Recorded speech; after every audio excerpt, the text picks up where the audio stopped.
It's not a secret. Everybody knows it. The running back position is huge in fantasy football. And today we're going to look at a batch of running backs who are in a good situation this year that could smash for your fantasy teams. And we're going to strategize around them. But before we dig in, you need to click that subscribe button right now. We're going to help you strategize for your drafts. We're going to help you win those drafts. Then throughout the season, your waiver wire pickups, setting your lineups, videos every single day, nonstop. Click that button. Stay in to know what your players are doing. Also, training camp clips in abundance right now, right here on the channel, all for free. But we're going to start off with Chase Brown. Chase Brown, if you want to go a little bit cheaper at running back, you still want some of that gusto, some of that bada boom, bada bing in your lineup. Look at what he did last year, multiple RB1 weeks. Look at this team. They look like they're going to be in a lot of shootouts here, a lot invested in those wide receivers, and he's got the gusto to keep things moving in this offense. They're going to use him a lot, and he's going to be in shootouts where they're going to be using him in the passing game. 11.2% target share, but running 12.7 routes per game. Route participation rate, a little above average, around average among starting running backs, but also he's in these prime games where they got to push the football. A lot of targets going to T. Higgins and Jamar Chase. But when he's getting opportunities, he's getting a lot of them. A lot of carries up the gut, a lot in the passing game, a lot of mixed opportunities. But there's some games where you're getting 32 opportunities, 29 opportunities, 28, 22. Those are touches and targets or handoffs and targets all mixed in together. And you're probably going to see a lot more of that this season because things really ramped up from week 9 to the end of the season. And we're probably going to see more of week 9 to week 17 Chase Brown to start things off this year. That's probably what we're going to see. We're going to see that from week 9 to week 15. That's where you saw most RB1 weeks and nothing less than double digit in PBR fantasy production. And now you're looking at him in round 3-ish right now in your underdog drafts, probably somewhere around that range too in your home league drafts, and that's a damn good deal. There is no reason why you shouldn't look at James Conner. You're worried about Father Time, but Father Time's going to step in when he wants to step in. And you're looking at the efficiency metrics last year. Number 1 in juke rate. Number 1 in evaded tackles. 6th yards created. 6th yards created per touch. We have some good numbers there when it comes to efficiency. We're up there in opportunity, and we're very steady. So if you anchor down good at running back, Bijan, Gibbs, whatever your flavor is or whatever comes at you, Jonathan Taylor, you load up a wide receiver and you're looking at the running backs here and you want a good RB2 that's solid, that's steady, that's dependable, because the only thing that's going to hurt James Conner from what we're seeing here is an injury. And you can say that about any running back. Any running back in the NFL. That could potentially happen to, because there's no indicators in the efficiency metrics that he's going to fall off. There's no indicators for that. He's been rocking strong. He's the heartbeat of this team. Trey Benson's there, but Trey Benson was always there last year. James Conner is a dog. Father Time is real, but again, Father Time will look at you too in the face saying, hey, try to guess when my clock's going to tick. And James Conner's been doing that for the last couple years. And he has been rocking solid. The efficiency metrics are saying, hey, it's going to be hard to bet against me right now. But a lot of people's going to do it. They're going to look at his age. And they did last year. He's creeping up ADP. He's more expensive than last year. But at a good cost here and a good reason, you're getting steady production. And you got to fall off at wide receiver here as well. But you can be stacked at wide receiver before you get to this position. And still have a good hero RB with him, tethered to him, while you're working through this slosh of players. One thing you got to think about when you think about the Miami Dolphins and Devin Achane is the injuries. Tua was hurt last year.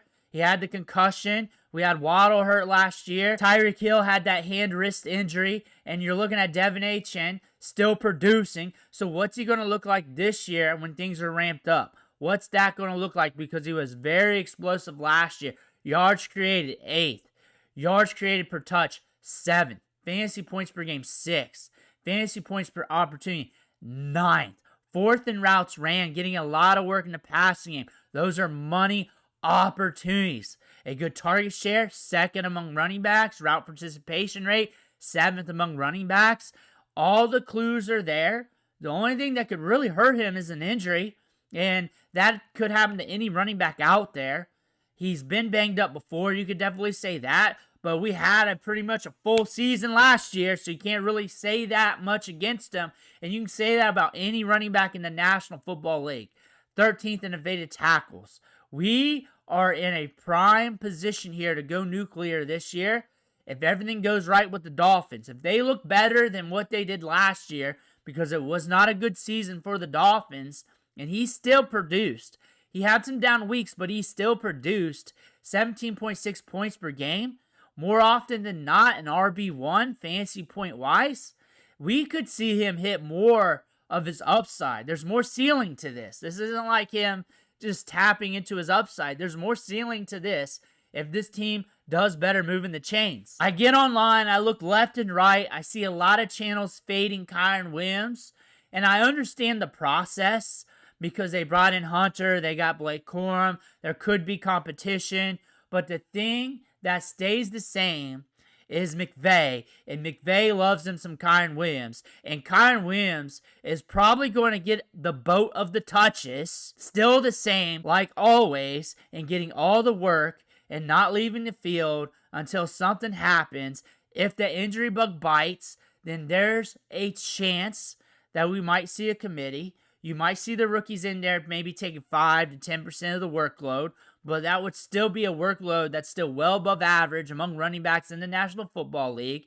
He's in an offense that moves the chains. He's going to be getting opportunity, and he's priced appropriately, where it will hurt if things really change or if he gets hurt due to the amount of touches and carries, but still he's not valued in the second round. He's not valued in the first round, and he's getting a lot of touches. 7th in evaded tackles, 29th juke rate, 47 yards per touch among running backs, 37 true yards per carry. Target shares down there as well. So there are some efficiency dichotomies that are not working in his favor that could cause him to change, but he is also getting a lot of work. And one thing with running backs, you want to chase the workload, and you're looking at opportunities per game, and he's getting a lot of that. 22.2 per game last season, but we got multiple games, 3 of them last year in the 30s, a lot of them, if not almost all of them, above 20.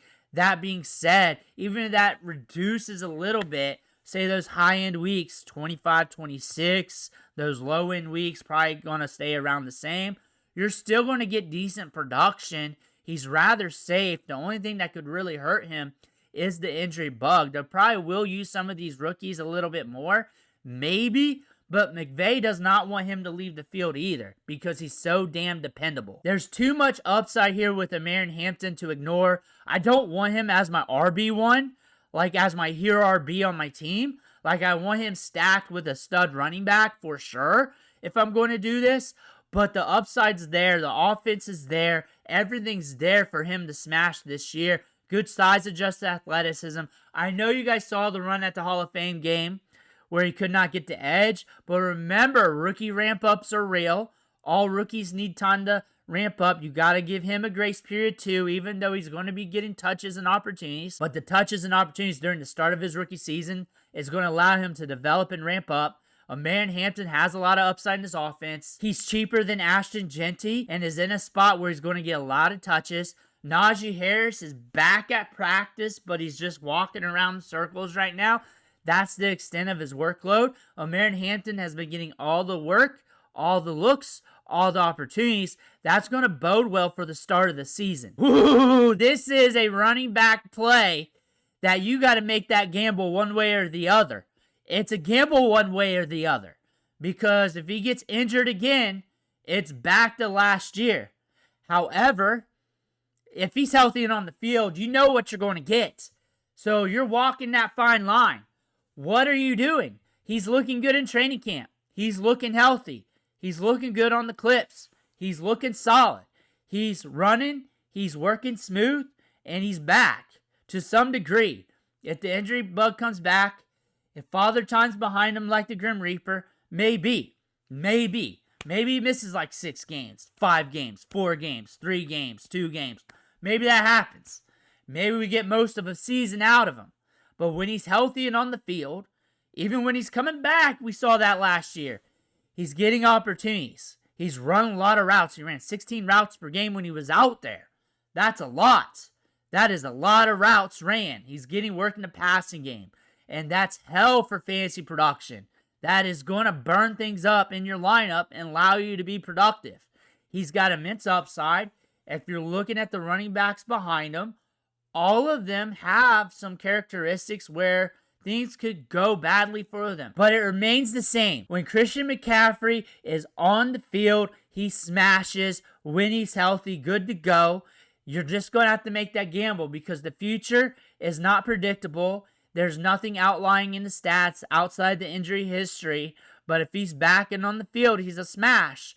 But if he's hurt, you know you're getting zero. This could be your breakthrough running back this year. And you're too scared not to draft him. And I understand because if you do not draft him, there's a chance he goes nuclear early. And he is the Alvin Kamara of this offense, while J.K. Dobbins is the Mark Ingram. There is a big chance for that. He's at the top of the dead zone. There's no dead zone this year. It's so deep with running back talent this year that there's no dead zone. But this is a rookie running back that is just climbing ADP that you might be able to catch cheaper in home league drafts, that might get to work, might get the touches to allow your fantasy team to go nuclear. You do not want to miss out on that. He's also in the spot of the draft where you should be anchored good at running back, and this could be your RB2, RB3. That is a high-end lottery ticket option that is expensive. That could even be a big bailout play if your hero RB dies with an injury somewhere down the line, because the upside is immense. He will be used. He will get workload. There might be a rookie ramp up somewhere down the line, but the upside could win your league. Those are the running backs that we're looking at today. Who are you drafting? I want to hear about that in the comments below. Make sure to hit that subscribe button on the way out. One thing for watching. Catch you on the next video.